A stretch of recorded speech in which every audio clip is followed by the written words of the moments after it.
예, 그래서 이제 거기 179페이지에 그죠? 그 토지분, 과세상 구분해가지고 거기 사각 박스에 보면은 유형이 종합선, 별도선, 분리과세로 되어 있죠.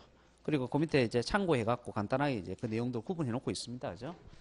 자, 그래서 요 내용을 마찬가지입니다. 요 내용을 우리가 이해하기 위해서 전체적으로 그죠? 체계를 일단 잡아야 됩니다. 그래서 기본적인 체계를 잡고 그 다음에 이제 세부적인 내용을 봐야 되겠죠. 자, 그럼 이렇게 되는 거예요. 자, 토지 분류.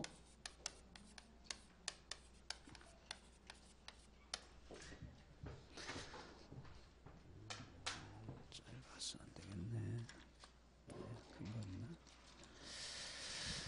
자, 토지를 이제 분류를 하는데 세 가지로 분류한다는 겁니다. 자, 첫 번째가 종합 합산 대상입니다.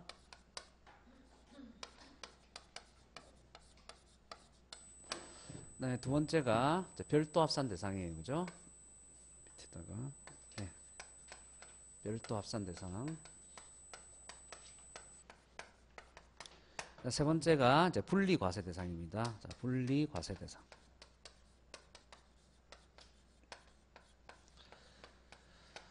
자, 그러면 이제 분리 과세상부터 볼게요. 자, 분리 과세상은 다시 두 가지로 구분합니다. 저율 분리 과세상이라는 게 있고, 그다음에 고율 분리 과세라는 게 있어요. 저율이라는 것은 뭐냐면은 세율을 아주 낮은 세율을 적용한다 이 말이야. 그래서 세금 부담을 굉장히 줄여주는 거예요. 그래서 어떤 토지일 때 세금 부담을 줄여주느냐, 그죠? 예, 생산성이 높은 토지일 때 이 말입니다. 사회 경제적으로 기여를 많이 하는 토지, 무언가를 생산하는데 기여를 많이 하는 토지, 이런 것들은 세율을 굉장히 낮은 세율을 적용해서 세금을 적게 낸다는 얘기고요. 그 대신에 사치성 재산 같은 경우에는 세금을 많이 내야 돼요. 그래서 이거는 고율 분리과세로 합니다. 그래서 이것도 뭐 시험 문제 나온 적이 있죠. 시험 문제 어떻게 나왔냐면 이렇게 나왔어요. 분리과세를 하는 이유는 저율로 세금을 낮게 내게 하기 위해서, 그죠? 분리과세했다. 그게 맞는 표현이 틀린 표현이에요. 틀린 표현이에요. 그죠? 저율도 있지만 뭐도 있다는 거예요. 예, 고율도 있다고. 자, 그 다음에 이 저율분리과세 같은 경우 그러면 세율을 이제 몇 프로를 적용할 겁니까? 하느냐 이렇게 되겠죠. 그래서 적용하는 세율이 종류가 두 가지가 있어요. 0.07%를 적용하는 자산이 있고 0.2%를 적용하는 자산이 있다고요. 그 다음에 고율분리과세 같은 경우는 4% 적용하는 거예요. 4%. 자, 그러면 또 0.07% 적용하는 거 어떤 것이 있느냐? 맨 처음에 나오는 게 농지입니다. 농지. 그리고 재산세에서의 농지는 전, 답, 과수원을 얘기하는 거예요. 자, 그래서 일단 농지의 범위를 잘 봐두세요. 농지의 범위. 우리가 앞전에 취득세에서 공부할 때 취득세에서는 농지의 범위에 어떤 토지가 들어갔습니까? 전답 과수원에 목장용지까지 들어갔어요. 목장용지까지. 그래서 취득세에서의 농지는 전답 과수원의 목장용지까지를 농지라고 합니다. 그렇지만 재산세에서 얘기하는 농지는 어디까지? 전답 과수원까지만 농지예요. 농지고 목장용지는 농지하고는 별개의 자산입니다. 그러니까 농지의 범위도 각 세금마다 다 틀리니까 구분을 잘 하세요. 자, 그래서 재산세는 전답 과수원까지만 농지입니다. 그 다음에 이제 목장용지라든가 임야 같은 거, 자, 이런 것들도 0.07% 분리과세가 되겠고요. 그 다음에 이제 0.2% 적용하는 거 공장용지 나옵니다. 공장용지. 공장용지란 공장용 건축물의 부속 토지를 얘기하는 거죠. 그 다음에 그거 외에도 뭐 산업용지란 것이 또 있어요. 산업용지. 그 다음에 4%죠. 고율분리과세 대상에 해당되는 것이 회원제 골프장. 회원제 골프장용 토지라든가 고급 오락장용 토지가 나옵니다. 고급 오락장용 토지. 자, 그래서 일단 이렇게 전체적으로 구분을 해놓고요. 그 다음에 좀 이따가 이제 세분해서 또 볼게요. 자, 그 다음에 이제 별도합산 봅시다. 별도합산. 별도합산 대상이라는 것은 뭐냐면 사업용 토지를 얘기하는 거예요. 사업용 토지. 그 대신에 종합합산 대상은 요거 비사업용 얘기하는 거예요. 비사업용.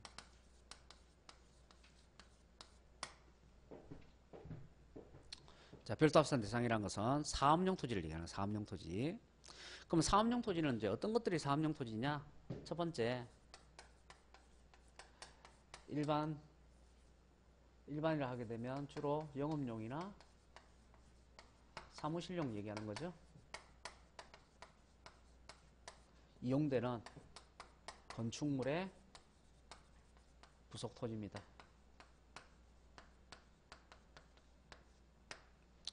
자, 그래서 우리가 그죠? 사업용이라 하게 되면 항상 건축물 생각하시면 돼요. 건축물이 서 있는 땅. 그것을 우리는 별도 합산 대상이라고 그래요. 자, 그러면 우리 지금 학원 건물 있죠? 학원 건물. 이 학원 건물 아래 있는 땅 있죠? 예, 이런 것들이 전부 다 별도 합산이라고요. 아무튼 건축물이 서 있는 땅은 전부 다 별도 합산 대상이라고 이렇게 생각하시면 돼요. 다만 주의하셔야 될 것은 법에 기준 면적이라는 게 정해져 있어서 법에서 정해놓은 기준 면적 이내 부분까지만 별도 합산 대상으로 보고요. 기준 면적을 초과하는 부분은 전부 다 종합합산 대상이 됩니다. 자, 그럼 이게 무슨 말이냐? 가령 예를 들어서 내가 대지를 엄청 많이 갖고 있다고요. 가령 한 필지의 대지가 한 1만 평 정도 된다고 봅시다. 자, 그런데 그렇게 대지가 넓은데 거기다가 건물을 하나 딱 지어놓은 것이 그죠? 뭐 딸랑 뭐 100평짜리 건물 하나 딸랑 지어놨다. 그죠? 자, 그러면 우리가 이 땅에 물론 건물이 서 있기는 서 있는데 그죠? 그 건물이 뭐 사업용도로 서 있긴 서 있겠죠. 그런데 문제는 그 건물의 면적에 비해서 땅의 면적이 너무 넓다는 얘기죠. 그러면 그죠? 그 땅을 그 건축물의 부속 토지로 다 인정할 수 있겠느냐 이 말이에요. 그래서 과세관청은 일단 기준 면적이라는 걸 정해놓고 그죠? 그 과세관청에서 정해놓은 기준 면적 이내 부분까지만 사업용으로 본다 이 말이에요. 그리고 그 범위를 초과하는 거 있잖아요. 그건 전부 다 비사업용으로 해갖고 세금을 많이 내라 이렇게 얘기하는 거예요. 자, 그래서 이 종합합산 대상이 별도 합산 대상보다 세금이 현저하게 많이 높습니다. 아시겠죠? 세율은 비슷해 보이는데 과표가 벌써 수준 차이가 많이 나기 때문에 세금 차이가 현저하게 많이 벌어져요. 자, 그래서 그렇게 생각하시면 돼요. 자, 그러면 여기서 이제 기준 면적 이내 부분까지만 별도 합산 대상이라 했는데 그러면 이 기준 면적은 또 어떻게 산정하느냐 이렇게 되겠죠? 그래서 기준 면적 산정하는 방법을 좀 알아야 됩니다. 또 이거는 자, 그래서 어디로 가느냐 하면은 188페이지로 가보세요. 188페이지 보시게 되면 별도 합산 대상 토지라고 있고 그 밑에 양갈로 1번에 일반 영업용 건축물 부속 토지라고 있죠. 그리고 세 번째 줄에 보시게 되면 거기에 건축물의 기준 면적은 이렇게 돼 있죠. 기준 면적은 건축물의 바닥 면적에다가 그 밑에 줄에 용도 지역별 적용 비율을 곱하여 산정한 면적을 말한다 이렇게 돼 있죠. 자, 그래서 제가 기준 면적 적을게요. 자, 기준 면적 어떻게 산정하는지. 자, 기준 면적은요. 건축물의 1층 바닥 면적에다가 곱합니다. 용도 지역별 배율을 곱한다고요. 배율을 곱한다고.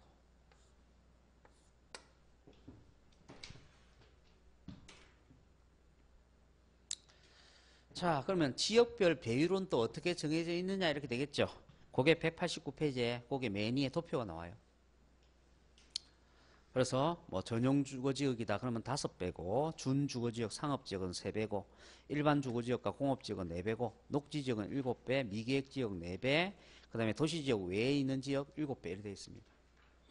그럼 배율을 왜 그렇게 정해놨느냐. 배율이 적다는 얘기는 그 토지가 수익이 많이 나는 땅이다. 즉 비싼 땅이다 그 얘기예요. 그럼 비싼 땅은 세금을 적게 내야 돼요? 많이 내야 돼요? 많이 내야 되겠죠. 그래서 배율을 적게 만드는 거예요. 자, 가령 예를 들어서 내가 상가 건물이 있는데 상가 건물이 100m 제곱이란 말이에요. 근데 거기에 딸려있는 토지가 500m 제곱이라고 합시다.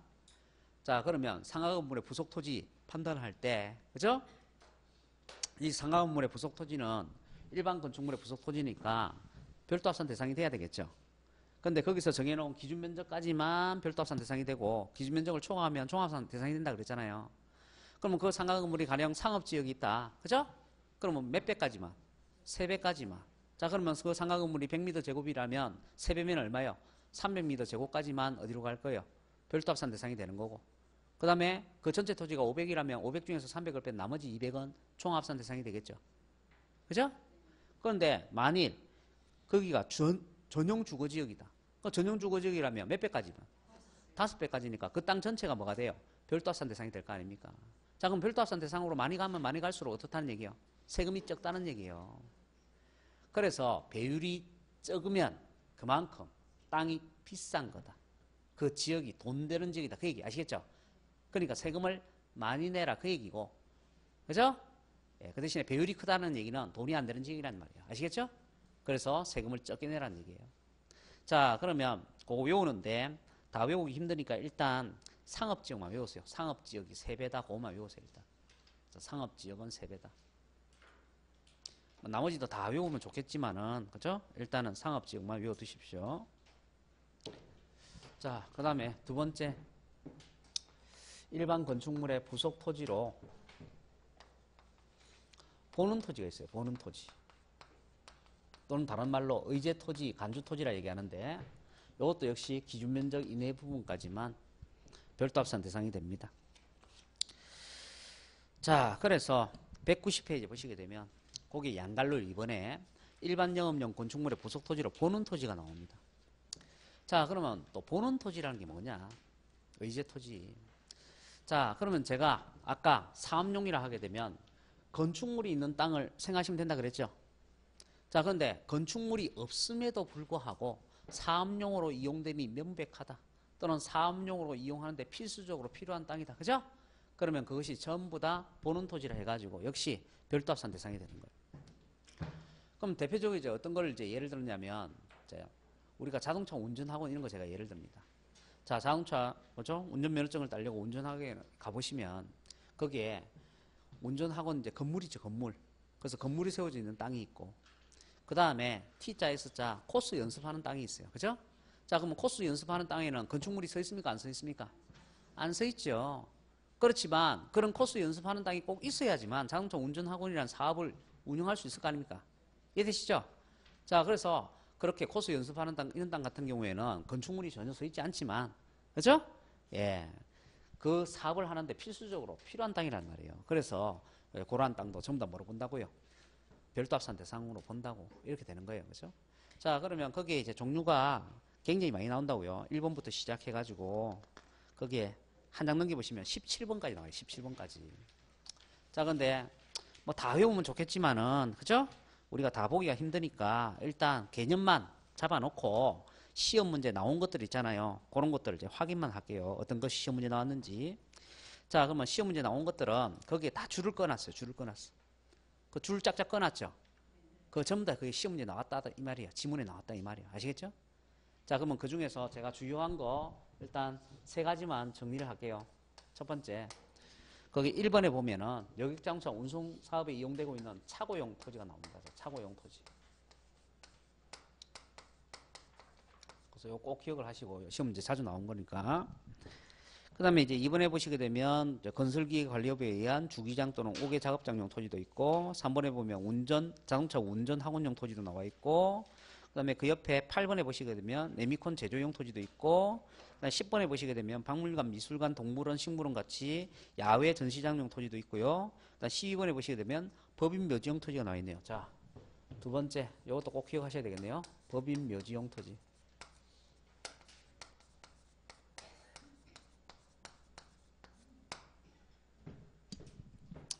자, 그 다음에 이제 13번에 보시게 되면 회원제 골프장 토지를 제외한, 그죠? 왜냐하면 회원제 골프장용 토지는 어디로 가야 되니까 4% 분리과세 가야 되니까 그것을 제외한, 그죠? 그것을 제외한 가해, 그죠? 스키장이나 일반 골프장용 토지 중 원형이 보존되는 임야하는 거 나와 있죠? 나에도 원형이 보존되는 임야하는 거 나와 있을 거고. 그 다음에 이제 넘겨보시게 되면 자, 14번. 14번에 보면 종자 생산용 토지라는 게 나와요. 그래서 자, 요거 기억할까요? 종자 생산용 토지.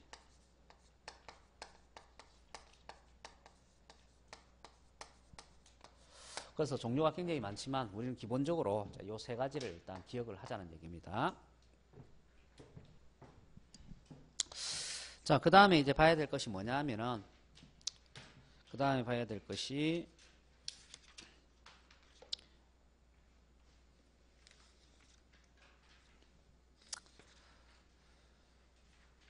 그 다음에 공장용지를 봐야 되는데, 거기 193페이지 한번 볼까요? 자, 193페이지 보시게 되면 양갈로 4번에 공장용지 중 종합합산 과세 대상 하는 거 있죠? 그래서 거기에 동그라미 2번에 보시게 되면 도시지역 내 주거지역, 상업지역, 공업지역 내 소재하는 기준면적을 초과하는 공장용지라는 게 나오죠? 그죠? 자, 그러면 자 반대적으로 제가 여기서 적을게요. 이렇게 되는 거예요. 시상지역에 있는 것 중에서 주거지역에 있거나 상업지역에 있거나 녹지지역 내에 있는 공장용지 중에서 역시 기준면적 이내 부분입니다.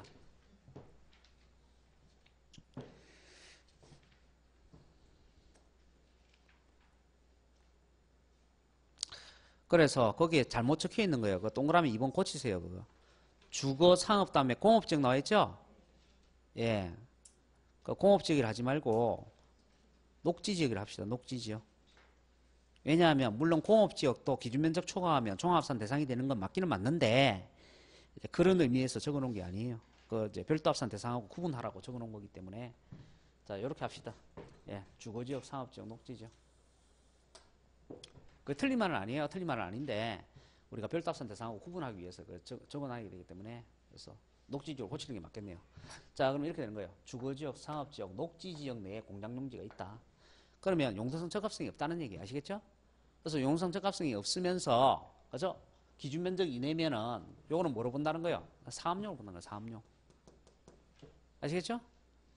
그 대신에 용도상 적합성이 있으면서 기준 면적 이내면 그때는 분리로 가요. 그래서 요거 나중에 또 할 거예요. 자, 그러니까 일단은 요 지역을 잘 보세요. 주거지역, 상업지역, 녹지지역. 왜냐하면 공장용지는 공업지역에 있어야 되는데 공업지역이 있지 않고 주거지역, 상업지역, 녹지지역이 있으면 그 공장용 건축물은 일반 건축물로 보게 되는 거고 그 일반 건축물의 부속 토지의 기준에 따라서 기준 면적 이내일 때는 별도 합산이 되는 거고 기준 면적을 초과하면 종합 합산이 되는 겁니다. 그래서 그렇게 일단 정리를 하십니다. 자, 그 다음에요. 이제 다시요. 어디로 가느냐면 180페이지로 다시 되돌아갑니다. 왜냐하면 이제 분리과세 대상 이제 하나하나 차근차근 또 다 새로 봐야 되거든요.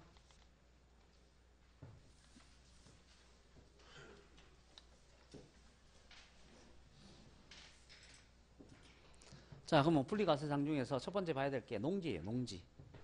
자, 농지를 보자는 겁니다.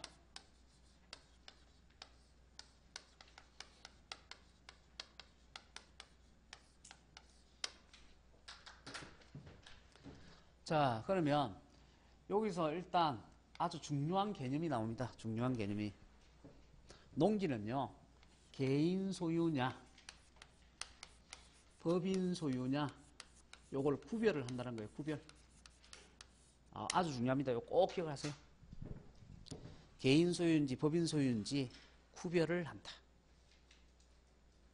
왜냐하면 다른 토지는요, 개인 소유인지 법인 소유인지 구별하지 않아요.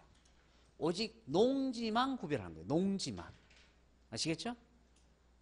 그래서 농지 이외의 토지는 구별 안 한단 말이에요. 가령 목장용지나 임야라든가 이런 것들은 개인이 소유했던 법인이 소유했던 구별 기준이 똑같단 말이에요. 아시겠죠?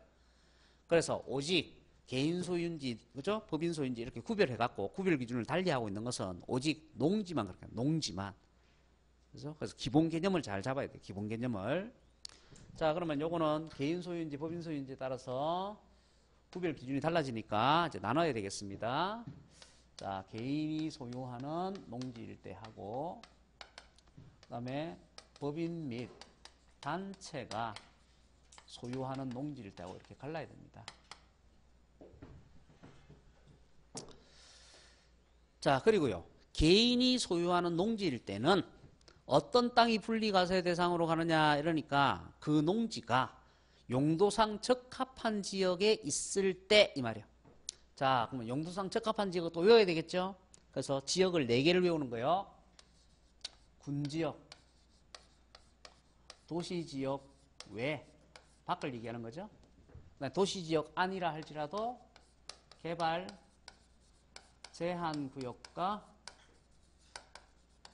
녹지지역 내요. 자, 그래서 이렇게 4지역을 외우면 돼요.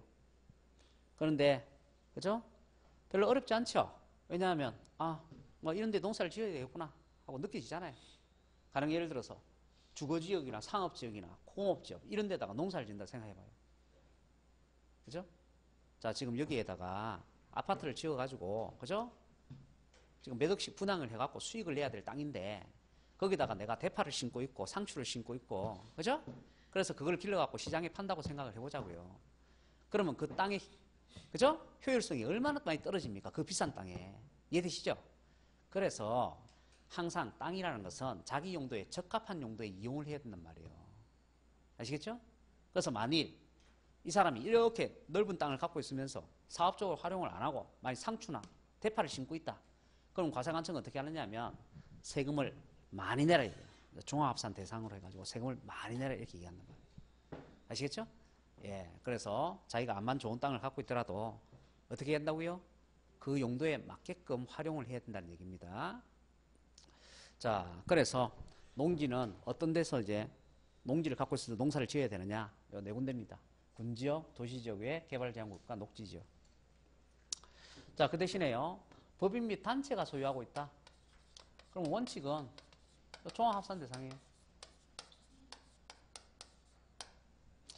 자, 그럼 법인이나 단체가 농지를 갖고 있으면 왜 종합합산 대상이냐? 요거 이제 시험 문제 나왔죠? 시험 문제 나온 거 갖고 제가 예를 들어볼게요.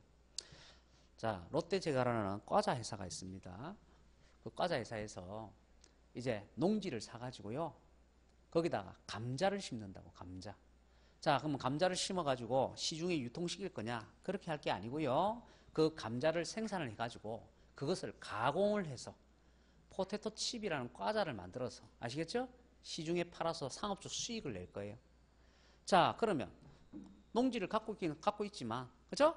농사를 지어서 뭐 시중에 이렇게 팔 것도 아니고 자기가 상업적 수익을 내기 위해서 그렇게 농지를 갖고 있는데 굳이 세금을 낮춰줄 필요가 있습니까? 없습니까? 없죠. 그래서 법인이나 단체가 농지를 갖고 있으면 농지의 본래 목적에 이용하지 않을 가능성이 높단 말이에요. 아시겠죠? 그렇기 때문에 그 땅은 전부 다 어디로 간다는 거예요? 종합합산 대상이 된다는 얘기예요. 그래서 시험 지문에 그렇게 나온 거예요. 자, 농지를 갖고 있긴 갖고 있는데, 그죠? 그 농지를 갖고 있는 사람이, 그죠? 어떻게 이용할 거냐니까 농산물을 가공을 해서 그것을 주업으로 해가지고, 그죠? 예, 상업적 수익을 낼 법인이다 이 말이죠. 그러면 그런 법인이 갖고 있는 농지는, 그죠? 분리과세로 간다 안 간다? 안 간다. 종합합산 대상이 된다. 이렇게 되는 거예요. 자, 그런데 우리가 이렇게 원래 법인이나 단체가 이제 농지를 갖고 있을 때는 종합합산 대상이 되는데 예외적으로 분리과세 대상으로 가는 게 있다고요. 그게 5개가 있다고, 5개. 그래서 요게 시험 문제 여러 번 나왔다고요. 왜 시험 문제 여러 번 냈느냐? 시험 문제가 오지선다형이란 말이에요. 그래서 요 5개 중에 하나를 쏙 빼고, 그죠? 엉뚱한 거 석 집어넣어서 시험 문제를 만든단 말이에요. 그죠? 그래서 요 5개를 외워야 돼요. 그래서 181페이지에 거기에 보면 거기에 동그라미 1번부터 5번까지 해가지고 그 색깔 칠해놨어요. 그래서 색깔 칠해놓은 거 보시면 돼요. 그래서 농업법이 나오고 한국농어촌공사 나오고 사회복지사업과 나오고 법인이 매립간 측에서 취득한 농지 나와 있고 그다음에 종중 나옵니다. 종중. 자, 그래서 그렇게 5가지 기억하시면 됩니다. 자, 그런데 여기서 이제 다른 거는 대충 이해가 되죠. 자, 보세요. 동그라미 1번이나 2번 같이 농업법이나 한국농어촌공사는 농사의 본래 목적을 이용하기 위해서 미리 갖고 있구나. 농민들을 위해서 제공하기 위해서 미리 갖고 있는 거구나. 그죠? 근데 동그라미 3번 사회복지사업가니까 요거는 복지라는 거죠. 이런 뭔가 비영리적인 목적을 위해서 갖고 있는 거구나. 그죠? 그 다음에 동그라미 4번 같은 경우에는 자, 매립간척을 해서 즉 바다를 메워 갖고 땅을 만들었는데 땅 갖고 사업적 수익을 낼 것 같으면 뭐 돼지나 공장용지나 이런 걸 그죠? 만들어 갖고 팔면 될 텐데 그렇게 안 하고 지금 농지를 만들었으니까 농지를 확대시킨 거잖아요. 그죠? 그러니까 이거 또 세금을 좀 깎아줘야 되겠구나. 그죠?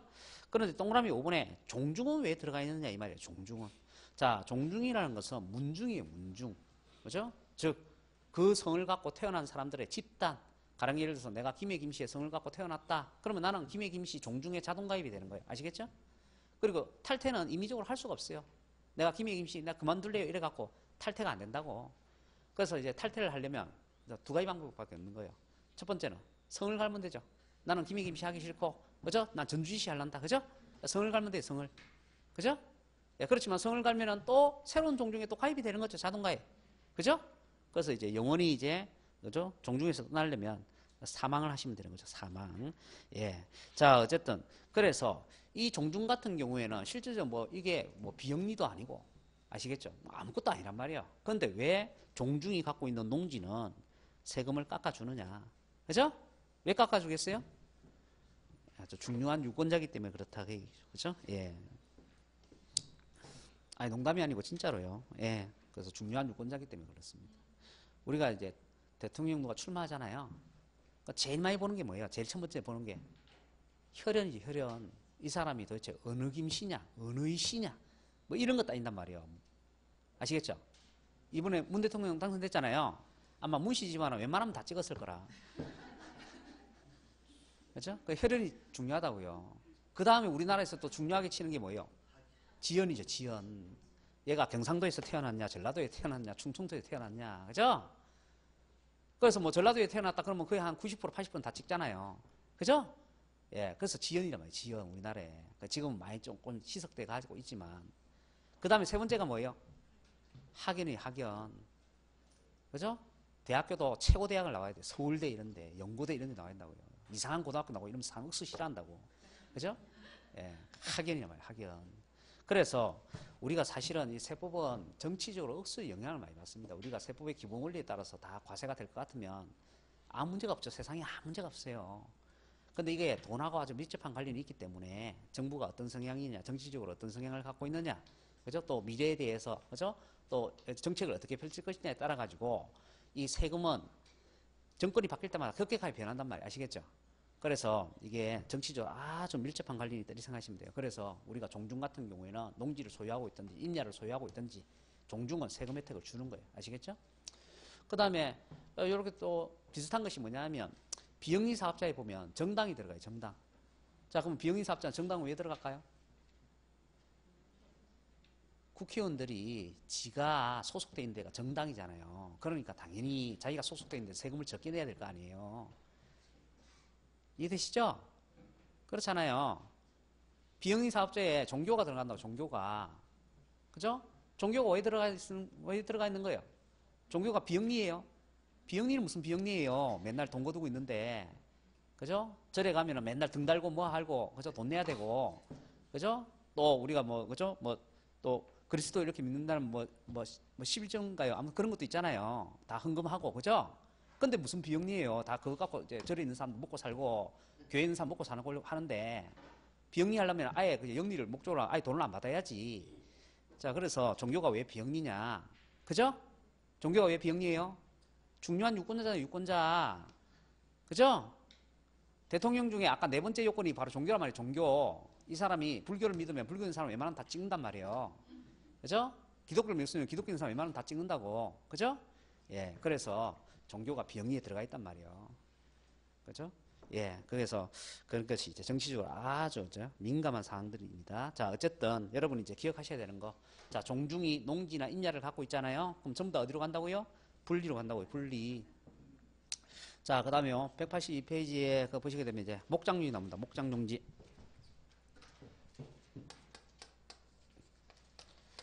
그래서 이번 정부는 이제 어쨌든 이제 종교인에 대해서 과세를 하려고 지금 그죠? 여러 가지 지금 법안을 내놓고 있잖아요. 그죠? 아직 이제 실행은 안 되고 있지만. 그죠? 자, 그 다음에 이제 목장용지입니다. 목장용지. 자, 목장용지 같은 경우 자, 중요한 내용이 요게 기준 면적을 적용하는 거예요. 기준 면적을 적용한다. 아주 중요합니다. 목장용지는 자, 기준 면적을 적용한다. 아이고.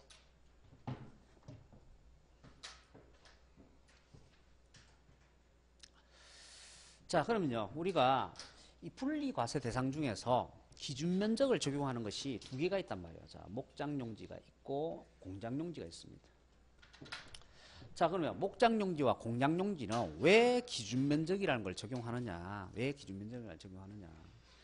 이 목장용지와 공장용지는요, 환경 침해가 심하단 말이에요. 가령 예를 들어서 가축을 기른다 그러면 가축의 배설물, 그죠? 그다음에 공장을 그죠? 지어서 운영을 한다 그러면 폐수라든가 매연, 소음, 그죠? 이런 환경 침해가 굉장히 심하기 때문에 설사 목장용지와 공장용지가 자기 용도에 적합한 지역에 있다 할지라도 법에서 정해놓은 기준 면적 이내까지만 분리과세 대상이 되고요. 기준 면적을 초과하는 면적이 있잖아요. 그럼 전부 다 종합합산 대상이 됩니다. 자, 그래서 일단 목장용지를 뭘 적용한다고요? 자, 기준 면적이라는 걸 적용한다고 꼭 기억을 하세요. 자, 그리고 이 목장용지도 이제 용도상 적합성이 있어야 되겠죠. 자, 이제 농지 빼고는 개인 소유인지 범위인지 이제 구분을 안 해요. 구분을 안 하고 이제 뭐만 보면 된다. 그 지역과의 용도상 적합성만 보면 돼요. 자, 그러면 목장용지, 그죠? 어떤 지역에서 목장용지를, 그죠? 갖고서 목장을 운영해야 되느냐? 그 지역은 농지하고 똑같습니다. 그래서 농지 4개 지역 외우라 그랬잖아요. 자, 군지역에 있든지 도시지역 외에 있든지, 그 다음에 개발 제한구역 또는 녹지지역 내에 있으면 돼요. 그래서 이런 지역에 있으면서 그와 동시에 뭐예요? 기준 면적 이내 부분까지만 어디로 가겠다? 분리과세. 그 대신에 기준 면적을 초과하는 부분은 전부 다 종합합산. 자, 그 다음에요. 이제 임야 나옵니다. 임야. 임야는요, 원칙이 종합합산이라고, 종합합산. 원칙이 종합합산. 자, 그러면 임야는 왜 원칙이 종합합산이냐? 임야라는 것은 산이나 들을 얘기하는 거예요. 그러면 산이나 들 같은 경우에는 전혀 생산에 공여되지 않죠. 예, 생산성이 있는 땅이 아니잖아요. 그러니까 이건 전부 다 어디로 간다고요? 종합합산이 원칙이라고. 자, 그런데 이것도 예외적으로 분리과세하는 것이 있다고요. 분리과세하는 것이. 그러면 어떨 때 분리과세로 가느냐? 어떨 때냐 하면요, 개인의 소유권을 제약할 때예요. 제약할 때. 임야를 갖고 있는데 임야를 갖고 있는 소유권자한테 그 임야를 자기 마음대로 개발해서 활용을 못하게끔 만든다고. 그러니까 세금을 좀 낮춰줘야 될 거 아닙니까? 자, 그러면 주로 소유권 제약하는 임야 어떤 것들이 있느냐? 첫 번째는요. 첫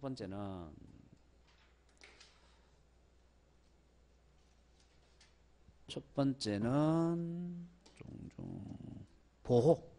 보호구역. 무언가 그 지역을 보호를 해야 될 필요성이 있다. 그 다음에 소유권을 제한해야 될 필요성이 있다. 좀 국가가 관리해야 될 필요성이 있는 땅이다. 그래서 대표적인 것이 공원이 나온 거죠. 공원이 나오는 거고, 그 다음에 아까도 말씀드린 것처럼 종중, 그죠? 예, 종중은 아주 중요한 유권자이기 때문에 이런 거 없이도 세금을 적게 내게끔 분리과세를 해놓고 있는 거예요. 그래서 핵심적인 건 이거예요. 보호, 제한, 관리, 공원. 공원 일대는 전부 다 소유권을 제약합니다. 자, 그래서 183페이지 보시게 되면 거기에 동그라미 1번에 보면 산림경영의 실행 중인 임야라는 게 있죠. 그죠? 요거는 뭐냐 하면 요거는 생산에 쓰여지는 임야를 얘기하는 거예요. 여러분 이제 학기를 보시게 되면은 뭐 용재림, 신탈림 뭐 이런 거 배우시잖아요. 신탈림이란 게 뭐예요? 태워서 수술 만드는 나무. 용재림이란 게 뭐예요? 잘라서 가구 같은 거 만드는 나무. 그죠? 그래서 그런 나무를 심는 임야 있죠? 그죠? 예, 그런 건 생산성이 있잖아요. 그래서 분리과세로 간다고. 그게 동그라미 1번이라고요, 그게. 자, 그 다음에요. 동그라미 2번에 보면은 문화재, 보호구역 나와 있죠. 보호 나와 있죠. 동그라미 3번에 공원 나오죠. 동그라미 4번에 종중 나오죠. 동그라미 5번에 상수원, 보호 나오죠. 보호. 동그라미 6번에 기억도, 개발, 제한 나오죠. 제한. 동그라미 니은도, 군사시설 보호구역, 제한 보호구역 나와 있죠. 제한. 그죠? 동그라미 뒤끝에 도로법에 의한 접도구역이 있고요. 그 다음에 리얼에 철도 보호 나오죠. 미음에 그 다음에 도시공원 나오죠. 비읍도 도시자연공원 나오죠. 그 다음에 시읍도 홍수관리 나오죠. 관리. 자, 그래서 그런 표현이 나오고 있으면 전부 다 분리로 간다. 그렇죠? 자, 그 다음에 넘기시고요. 이제 184페이지. 자, 이번에는 또 뭐 볼 거냐? 자, 공장용지 볼 거예요. 공장용지. 자, 그래서 0.071 분리가세 다 봤으니까 이번에 뭐 봐야 된다고요? 공량용지 봐야 된다. 공량용지. 자, 그러면 이 공량용지 같은 경우도 역시 마찬가지입니다. 이것도 기준 면적을 적용한다 그랬어요. 환경 침해가 심하기 때문에. 자, 기준 면적을 적용을 합니다.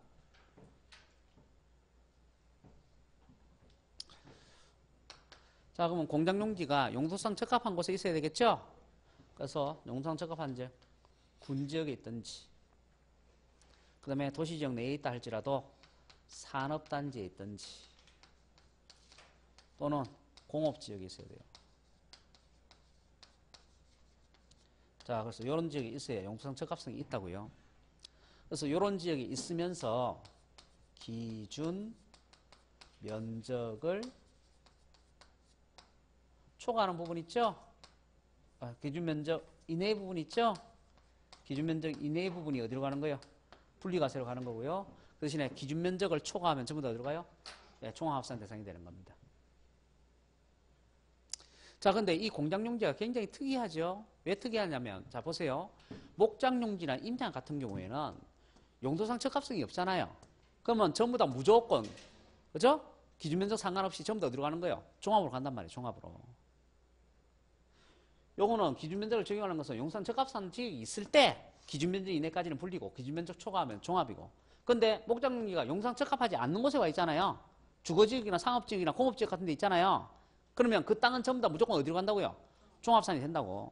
근데 지금 공장용지 같은 경우에는 자, 용산 적합한 지역이 있고 기준 면적 이내라면 분리로 가고 기준 면적 초과하면 종합산 대상이 되죠.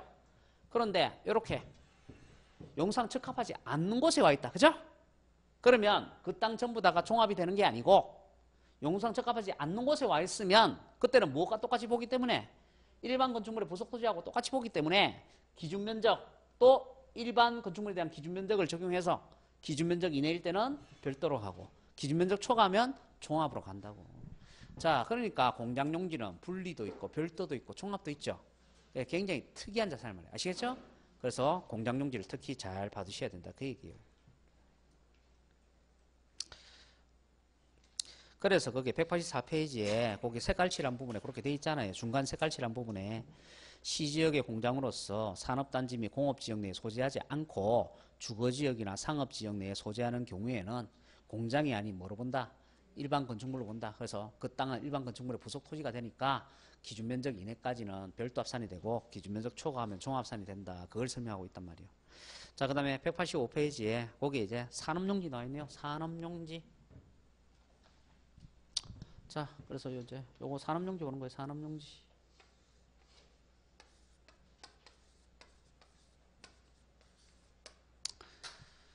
자, 그러면 산업용지도 굉장히 많다고요. 1번부터 시작해가지고 저기 38번까지 있어요. 38번까지. 38번까지 있는데 그 중에서 우리는 시험 문제 나온 거 주요한 거 일단 세 가지를 본다고요. 자, 그러면 일단 1번에 보시게 되면 한국토지주택공사라는 게 나와 있죠. 그래서 한국토지주택공사 그거 이제 받으시면 되고. 자, 그런데 그죠? 한국토지주택공사뿐만 아니라 그죠? 이 산업용지라는 게 뭐냐면 국가와 연관된 기관이 그죠? 국가와 연관된 기관이 여러 가지 산업적인 활동을 하기 위해서 미리 보유하고 있는 땅이란 말이에요. 그래서 주로 그죠? 이 땅을 소유하고 있는 주체가 누가 나오느냐면 무슨 공사라는 것이 나오면 다 그게 산업용지예요. 그게 한국주택공사뿐만 아니라 그죠? 거기에 보시면은 거기에 8번에 보면 한국석유공사라는 것도 나오죠. 9번에 보면 한국가스공사라는 것도 나오죠. 10번에 보면 한국지역난방공사 나오죠. 그래서 무슨 공사 나오고 무슨 공단 나오고 아시겠죠? 예, 하면 그 전부 다 뭐예요? 그게 다 산업용지라고. 아시겠죠? 그러니까 한국토지주택공사는 별도로 이럴 필요가 있어요, 없어요? 없어요, 없어. 그냥 무슨 공사 나오면 다 해당되는구나. 대충. 그죠? 예, 무슨 산업단지 나오고 그죠? 또는 무슨 그죠? 공단 나오고 무슨 조합 나오고 이러면 웬만하면 다 어디로 가는 거예요? 예, 산업용지로 가는 거예요. 자, 그 다음에 그래서 우리는 뭘 외우느냐? 2번에 염전을 외워야 된다고. 2번에 염전. 요거 특이한 거 시험 문제 내거든요. 평범한 거 안 내고. 그래서 염전을 기억하세요. 그것도 소금 생산하는 곳이라 해가지고 요것도 예, 분리과세 하고 있습니다. 그 다음에 이제 한 장 넘겨보시면 22번에 보면 부동산 투자회사 나옵니다. 부동산 투자회사. 이게 학개론에서 얘기하는 리츠예요. 리츠. 자, 그러면 부동산 투자회사 같은 경우에는 이거 수익을 내기 위해서 부동산 투자사 회사를 차려갖고 지금 운영하는 거잖아요. 그러면 원래는 이게 어디로 가야 된다고요? 원래는 사업용이니까 별도합산으로 가야 되는 거라고. 근데 별도합산으로 가지 않고 어디로 가 있어요? 분리과세 왔으니까 특이하니까 시험 문제 낸단 말이에요. 이런 부동산 투자회사 확대시키기 위해 가지고 세금 혜택을 주고 있는 겁니다. 자, 그 다음에요. 세 번째는 거기에 187페이지 보면 27번 있어요. 거기 보면 여객자동차 터미널용 토지 나옵니다. 터미널용.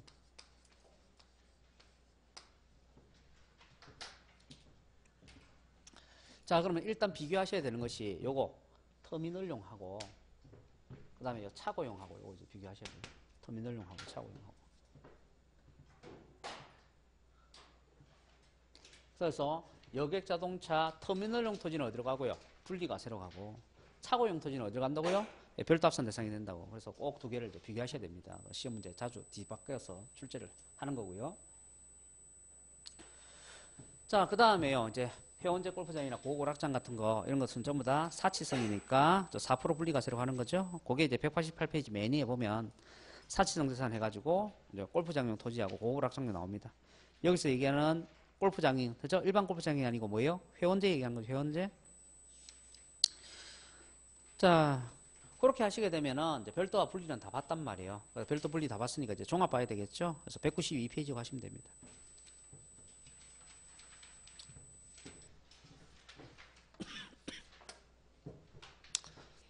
자, 그러면 종합산 대상에는 또 어떤 토지가 해당되느냐?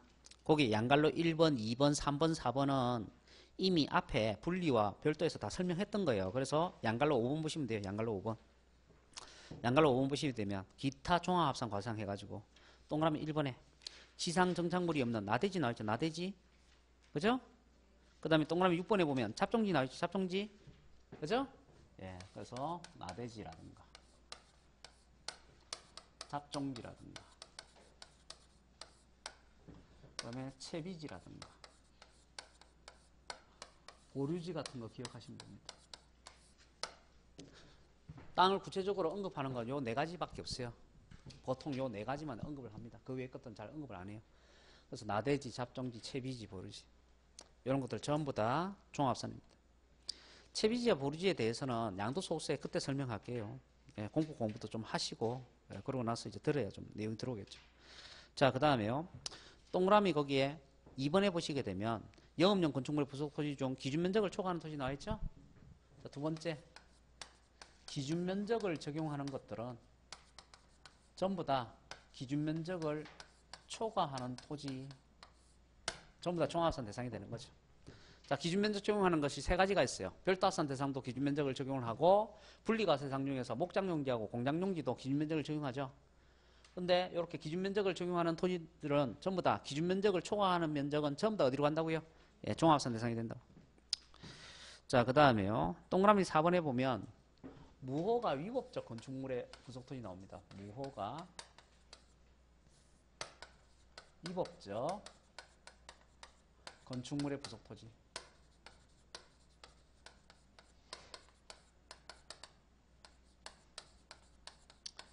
자, 건물이 지어져 있기는 건물이 지어져 있는데 그 건물이 허가도 안 받고 불법적으로 지어져 있다 이 말이죠. 그러면 그 건축물의 부속토지는 전부 다 종합산 대상이 되는 거예요. 자, 그 다음에요. 거기에 이제 동그라미 3번에 보시게 되면 건축물의 시가표준액이 해당 부속토지의 시가표준의 100분의 2에 미달하는 건축물의 부속토지 중 건축물의 바닥면적을 제외한 부속토지. 자, 토지가 있는데 그 토지 가액에다가 2% 곱한단 말이에요. 그리고 그 토지 위에 건축물이 서 있는데 그 건축물 가액하고 비교를 해봤다 이 말이에요. 비교를 해봤더니 토지가 2% 곱한 것이 훨씬 더 크더래요. 자, 그랬을 때는 그 바닥 면적을 제외한 나머지는 전부 다 종합산 대상이 된다. 자, 이거 설명할게요. 자, 여기 토지가 있다고요, 토지. 토지가 있는데 요게 나대지란 말이야. 나대지. 나대지인데 요게 100억 원짜리 100억 원짜리.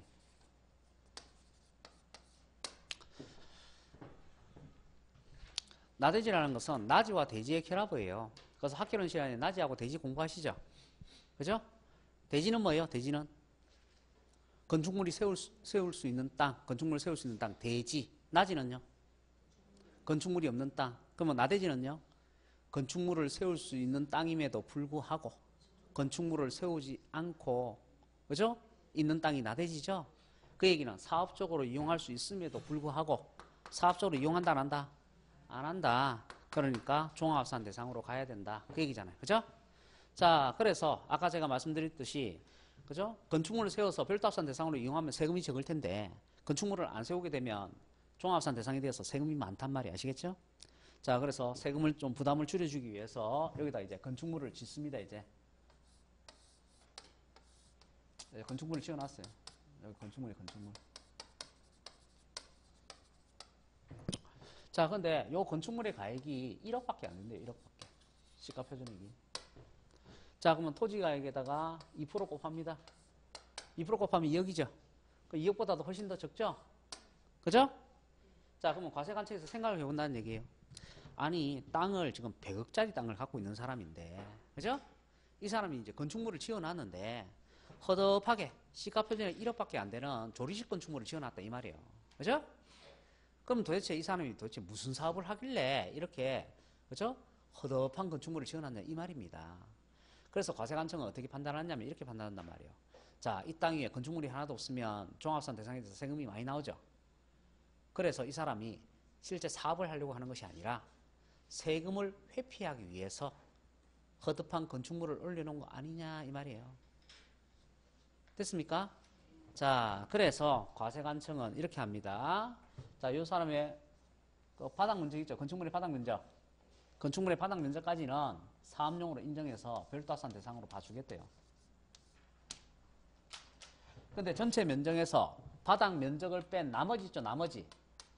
그죠? 나머지는 전부 다 뭐로 본다고요? 예, 종합합산 대상으로 보겠다고.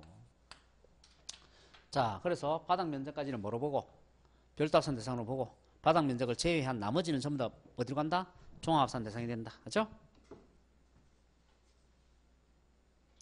자, 그 다음에 동그라미 5번에 건축물이 멸실된 경우로서 멸실된 날로부터 6월이 경과된 토지.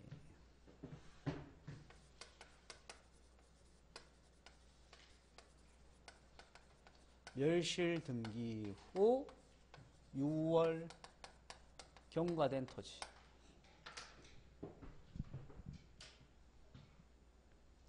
자, 그러면 이건 무슨 얘기를 하고 있는 거냐? 자, 보세요.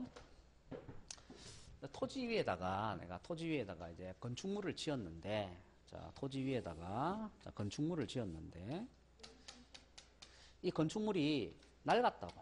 구건물이에요, 구건물. 그래서 나는 이 건축물을 철거를 해가지고 신건물, 그죠?